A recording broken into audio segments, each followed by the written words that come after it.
जहाँ तक मेरा मानना है कि मोहन भागवत जी किस आयु के हैं ये तो मैं नहीं जानता, लेकिन मुझको लगता है वो 60 वर्ष से ऊपर चले गए होंगे आयु में, इसलिए मैं उसको 60 मनुष्य की संज्ञा देता हूँ।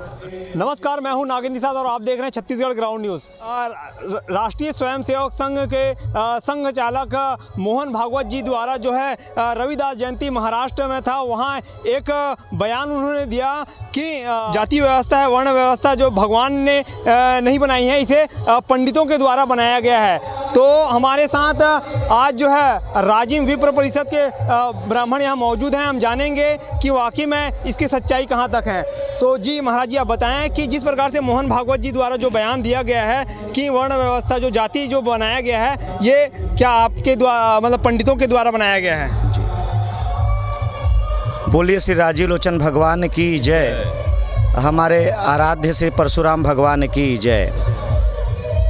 आदरणीय मोहन भागवत जी के द्वारा जो ये बयान दिया गया है, ये कि वर्ण व्यवस्था के संदर्भ में ये अत्यंत दुर्भाग्यजनक है।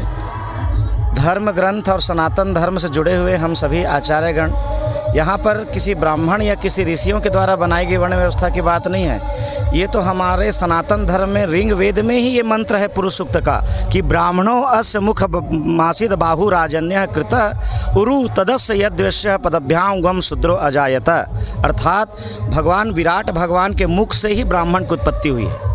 मुख से उत्पत्ति हुई है मतलब वेद वाचन से लेकर के धर्म ग्रंथ पुराण सभी का अधिकार ब्राह्मणों को ही दिया, क्योंकि वो मुख है। मुख अर्थात समाज की दशा और दिशा सुधारने का कार्य केवल और केवल ब्राह्मणों का है। तो ये व्यवस्था जो है सनातन काल से चली आ रही है। ये वेद के ये मार्गदर्शन है। ये कोई ऋषि या कोई ब्राह्मण या कोई वेद या कोई महात्मा इसको नहीं बनाया गया है। और क्षत्रियों की उत्पत्ति जो है भुजाओं से हुई है, वैश्य की उत्पत्ति जंघा से हुई है और शूद्र की उत्पत्ति चरण से हुई है।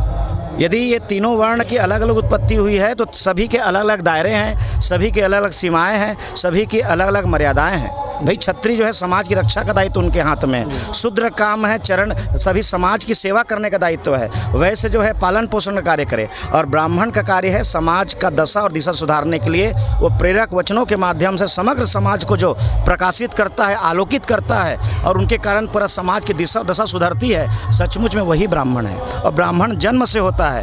गोस्वामी तुलसीदास ने भी अपने रामचरितमानस में चौपाई के माध्यम से कही है कि ब्राह्मण यदि सब गुण से भी हीन हो लेकिन वो सबसे अधिक पूजनीय है। और शूद्र चाहे 6 शास्त्र 4 वेद पढ़ ले लेकिन वो शूद्र ब्राह्मण से ऊपर नहीं उठ सकता।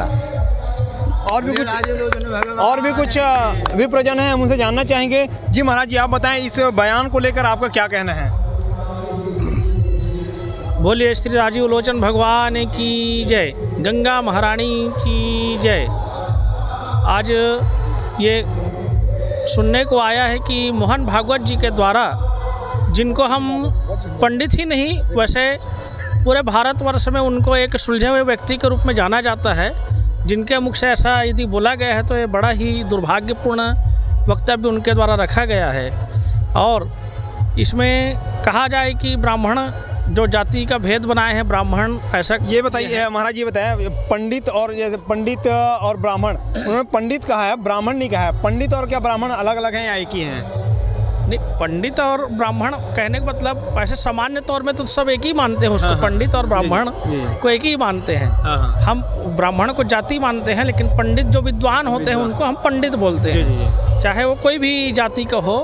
ऐसे आज हमारे वेद पुराण में किसी की जाति कभी भी ऐसा नहीं कहा गया है कि जो मंत्र वाचन करते हैं या जो जिनके पास ज्ञान का प्रकाश है उसको पंडित कहा जाता है। लेकिन सामान्य बातों में ब्राह्मण को ही पंडित बोले जाते हैं। सामान्य बात ये तो हम आप जानते हैं, समाज की स्थिति को इसलिए जानते हैं कि पंडित और ब्राह्मण में क्या अंतर है।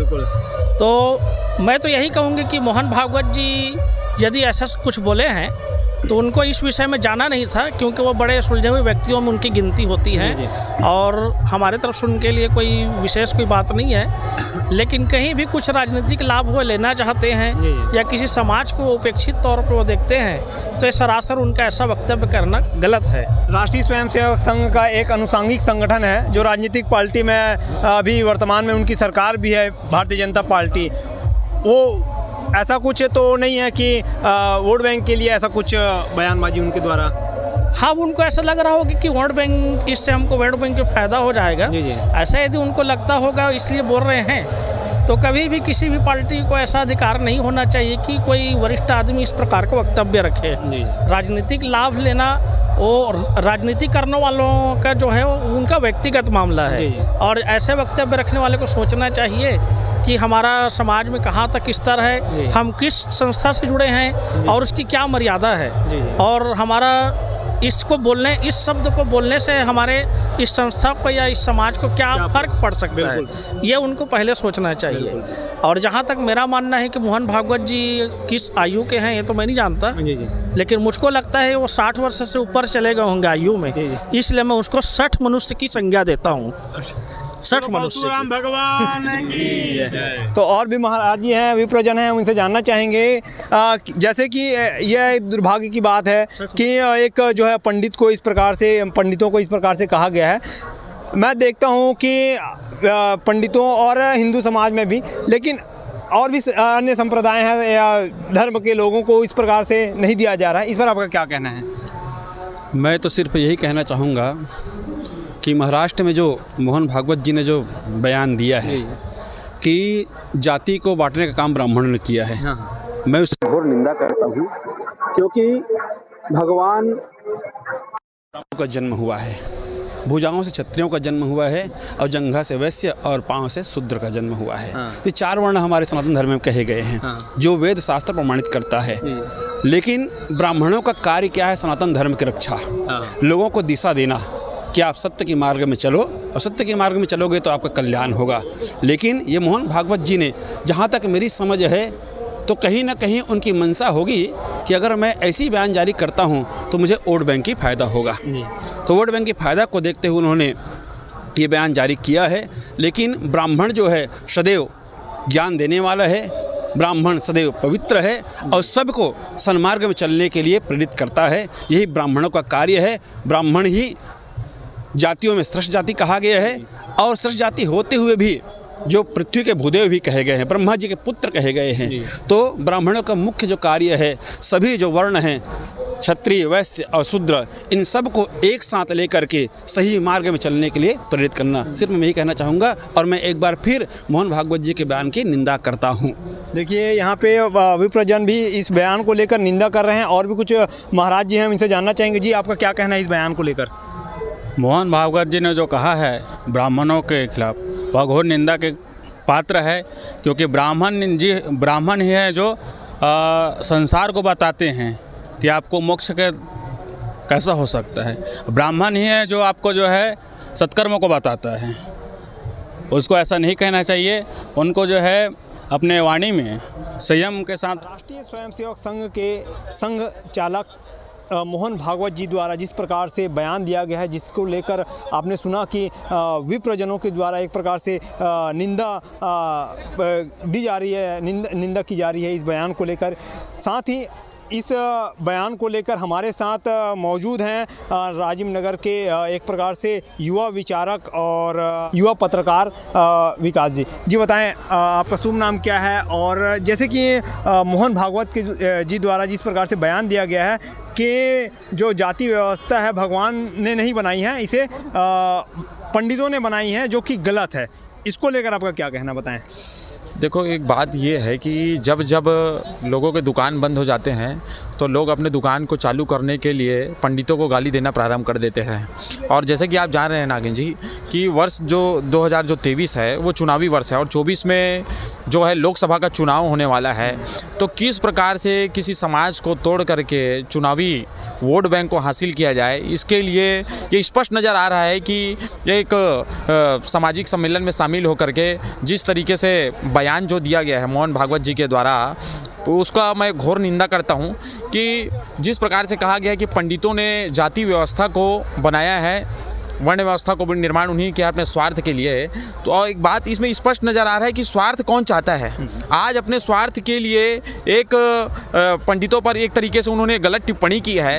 ये सब लोग जान रहे हैं कि स्वार्थ किसका है, चुनाव किसकी है, और किसके लिए वो कौन से अनुषांगिक संगठन उसके सत्ता में है और नहीं है, और किसके लाभ के लिए वो बोल रहे हैं और नहीं बोल रहे हैं, ये पूरा जग जाहिर है। और एक तरीके से मैं कहना चाहूँगा कि जो है मैं वर्ण व्यवस्था या जाति व्यवस्था को इस तरीके से समझाना चाहूँगा कि व्यक्ति का जो पहचान होता है उसके कर्म के अनुसार होता है।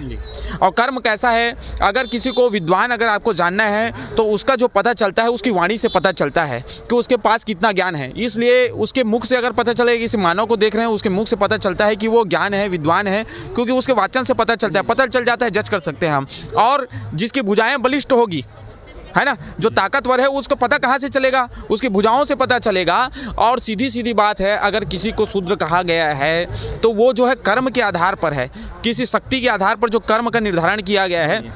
अगर कोई व्यक्ति जिसके पैरों में कीचड़ लगा हुआ है, सीधी सीधी बात है वो विद्वान ना बन सका, उतनी योग्यता उसके पास नहीं थी, है ना, तो ये समाज का जो निर्धारण किया गया है वो समाज के द्वारा किया गया है। सीधी सीधी बात है, आज के डेट में आप देख लोगे, ऐसे मैं ब्राह्मणों को, मैं आपको जो ब्राह्मण जो जन्म कुल में जन्म लिए हैं, लेकिन तमाम मैं बता सकता हूँ ऐसे सरकारी दफ्तरों में वो चाय बना रहे हैं और फर्राश का काम कर रहे हैं। ऐसे लोगों को क्यों नहीं दिखाना चाहते ये मीडिया वाले?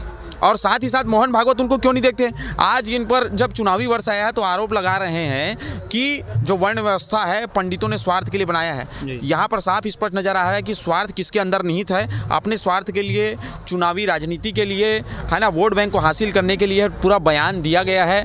और कर्म के आधार पर वर्ण व्यवस्था आधारित है। आप देख लेंगे कोई भी पुराने समय में महर्षि वाल्मीकि जी थे, है ना, तो उनको लोगों ने पूजा, समाज आज भी पूछता है, लोग उनकी पूजा कर रहे हैं।